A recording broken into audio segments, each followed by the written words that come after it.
Hello people, বিডিগিক্স ওয়েবসাইটের পক্ষ থেকে HTML এবং CSS ভিডিও টিউটোরিয়ালসের 24তম ভিডিওতে আপনাদের সবাই ওয়েলকাম জানাতেছি। আমি ফয়সাল আহমেদ।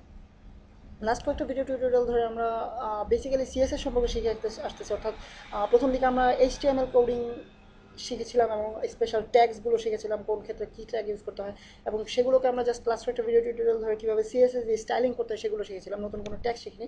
তো আজকে আমরা বেসিক্যালি নতুন একটা ট্যাগ সম্পর্কে শিখবো, অর্থাৎ HTML কোডিং শিখবো। অ্যাকচুয়ালি HTML কোডিং বলা যায়। সো এটা হচ্ছে ডিভ, DIV। এবং আপনারা জানেন যে ট্যাগ ক্রিয়েট করার সময় অবশ্যই আমাদেরকে ট্যাগের চিহ্নটা দিতে হবে, লেস দেন এবং গ্রেটার দেন চিহ্ন, ডিভ। সো ডিভটা বেসিক্যালি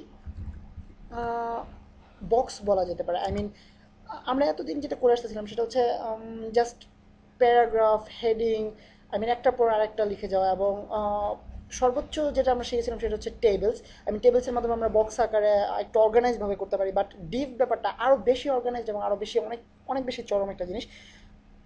ডিভের মাধ্যমে আমরা যেটা করতে পারি সেটা হচ্ছে আমরা আলাদা আলাদা সেকশন তৈরি করতে পারি ওয়েবসাইটের, আমাদের ওয়েব পেজে। অর্থাৎ এক পাশে থাকবে আমাদের একটা বক্সের মধ্যে শুধুমাত্র কন্টেন্টস, এক পাশে আমাদের বক্সের মধ্যে শুধুমাত্র ক্যাটাগরিজ, এক পাশে আমাদের বক্সের মধ্যে শুধুমাত্র পোস্ট, অথবা আমাদের এক পাশে সবার উপরে একটা বক্সের মধ্যে আমাদের হেডিংটা থাকবে।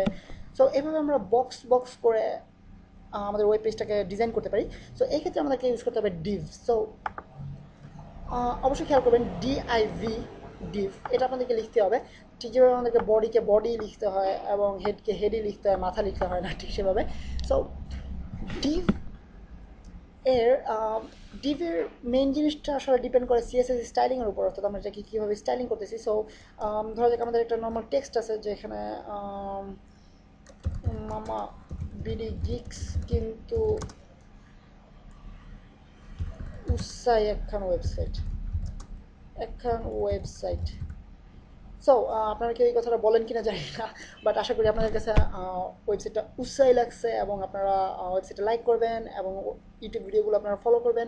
অ্যান্ড আপনাদের একটুখানি কাজে লাগলেও আমি নিজেকে ধন্য মনে করবো। এনিওয়েজ, সো আমি আগেই বলেছিলাম যে ডিভটা বেসিক্যালি ডিপেন্ড করে আমাদের সিএসএস স্টাইলিংয়ের উপর, আমরা কীভাবে স্টাইলিং করতেছি। সো দেখা যাক আমরা কীভাবে ডিভকে স্টাইলিং করতে পারি। ঠিক নর্মাল স্টাইলে আমরা ট্যাগের নামটা লিখবো, দেন আমরা সেকেন্ড ব্রেকেট দিব এবং ভিতরে আমাদের স্টাইলিং কোডগুলো লিখবো। ধরা যাক আমরা এটা একটা বর্ডার চাইতেছি, বর্ডার কালার, আর আমরা সরাসরি লিখে দিই বর্ডার 5 পিক্সেল সলিড, আর ড্যাশড দেওয়া যাক, ড্যাশড অ্যান্ড ব্লু।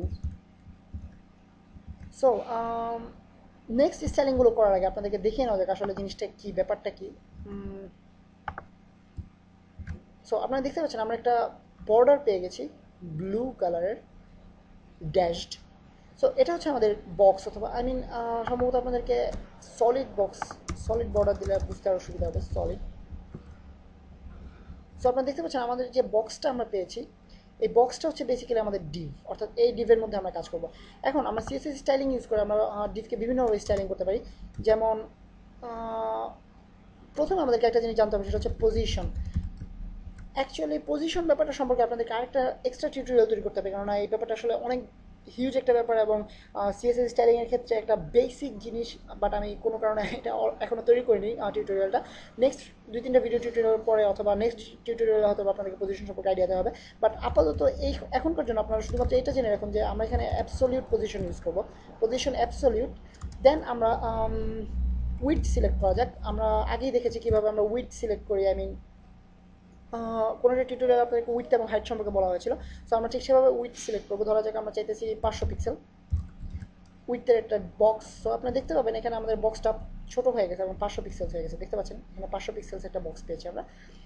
দেন আমরা হাইট অ্যাপ্লাই করতে পারি। ধরা যাক হাইট দিতে চাচ্ছি আমরা 100 পিক্সেলস। সো আপনারা দেখবেন 100 পিক্সেলস হাইট এবং 500 পিক্সেলস উইথের একটা আমরা বক্স পেয়ে যাবো। সো এটা হচ্ছে আমাদের বক্স, এর ভিতরে আমরা যে কোনো কিছু লিখতে পারি। দেন আরেকটা জিনিস, সেটা হচ্ছে আমরা নিশ্চয়ই আগেই বলেছি যে আমরা আরও অর্গানাইজ করার জন্য, ওয়েবসাইটকে আরও সুন্দর করার জন্য আমরা ডিফ ইউজ করি। সো আমরা নিশ্চয়ই চাইবো না জাস্ট এখানেই আমাদের বক্সটা থাকবে, আমি সিরিয়াল বা এখন এরপরে আরেকটা বক্স এখানে থাকবে, আরেকটা বক্স এখানে থাকবে, এইরকম সিরিয়াল বা চাইবো না। আমরা চাইবো আমাদের বক্সটা এখানে থাকবে অথবা এখানে থাকবে, আমরা যেন নিজেদের ইচ্ছা মতো অর্গানাইজ করতে পারি, যেখানে ইচ্ছে সেখানে বসাতে পারি বক্সটা। এই জন্যই আমাদের ডিভ ইউজ করা আসলে দরকার। সো এই জিনিসটা আমরা ডিভের মাধ্যমে কীভাবে করে দেখা যাক। ধরা যাক আমরা বক্সটাকে যাচ্ছি এইখানে অথবা এইখানে, দেখা যাক আমরা কীভাবে সরাতে পারি বক্সটাকে। প্রথমে আমাদেরকে যে অ্যাট্রিবিউটটা ইউজ করতে হবে সেটা হচ্ছে টপ, অর্থাৎ আমরা উপর থেকে কতটুকু নিচে চাচ্ছি, কতটুকু নিচে চাচ্ছি বক্সটাকে, এটার উপর ডিপেন্ড করে। এখানে আমরা দুইভাবে আমাদের ভ্যালু ইউজ করতে পারি, একটা পার্সেন্টেজের মাধ্যমে এবং একটা হচ্ছে পিক্সেলসের মাধ্যমে। সো আমরা পিক্সেলসের মাধ্যমে ইউজ করে দেখি, 300 পিক্সেলস নিচে দেওয়া যাক। দেন আমাদের আরেকটা অ্যাট্রিবিউট ইউজ করতে হবে, এবং আপনাদেরকে আগে দেখিয়ে নেওয়া যাক যে আসলে 300 পিক্সেল সরালে কতটুকু সরে। সো আপনারা দেখতে পাচ্ছেন টপ থেকে নিচে 300 পিক্সেলস দূরে, আপনারা দেখতে পাচ্ছেন অলরেডি বের হয়ে গেছে। সো আপনারা দেখতে পাচ্ছেন 300 পিক্সেলস নিচে আমাদের বক্সটা আমরা পেয়েছি। কমিয়ে দেওয়া যাক, আপনাদের দেখতে সুবিধা হবে তাহলে। সো খেয়াল করুন, আমরা 100 পিক্সেলস নিচে ঠিক আগের মতো ওই টপের জায়গাটাতে বক্সটা নেই এবং লেখাটা সহ বক্সটা নিচে চলে আসছে। এবং আমরা এটাকে যদি এখান থেকে এখানে আনতে চাই, সেক্ষেত্রে আমাদেরকে কী করতে হবে, আরেকটা আলাদা প্রপার্টি ইউজ করতে হবে, সেটা হচ্ছে লেফট। লেফট নামের এই প্রপার্টিজ আমরা ঠিক করে দেবো ব্রাউজারের লেফট কর্নার থেকে কতটুকু দূরে থাকবে আমাদের বক্সটা। ধরা যাক 50 পিক্সেলস দূরে দেওয়া যাক। রিলোড করার পর দেখবেন লেফট সাইড থেকে, ব্রাউজারের লেফট সাইড থেকে 50 পিক্সেলস দূরে আমাদের বক্সটা চলে আসবে লেখাটা সহ। সরি, সো আপনারা দেখতে পাচ্ছেন 50 পিক্সেল দূরে আমাদের বক্সটা চলে আসছে। এবং আপনারা নিশ্চয়ই ভাবতেছেন যে আসলে 50 পিক্সেলস অথবা টপ থেকে আই মিন আমরা যে 100 পিক্সেল সিলেক্ট করলাম, এটা আসলে কোথায় কোন হিসাবে কাজ করে, আই মিন এখান থেকে, আই মিন বক্সের সেন্টার থেকে হিসাব করা, আই মিন আমরা যদি বক্সের সেন্টার থেকে হিসাব করি, দেন এখানে হয়তো বা 150 পিক্সেল, বা যদি আমরা দিয়েছি 100 পিক্সেলস, এবং আমরা লেফট থেকে যদি হিসাব করি, তাহলে এই বক্সটাকে যদি এখানে আনতে হয়, সেক্ষেত্রে আমাদেরকে 500 পিক্সেলস ইউজ করতে হবে সম্ভবত, অথবা 600 পিক্সেলস। বাট আসলে তা না, আমাদের ব্রাউজার হিসেব করবে এই কর্নার থেকে, অর্থাৎ এই জায়গায় আপনারা দেখতে পাচ্ছেন এই কর্নারে যেখান থেকে শুরু হয়েছে বক্সটা, এইখান থেকে আমাদের সব হিসাব শুরু হয়।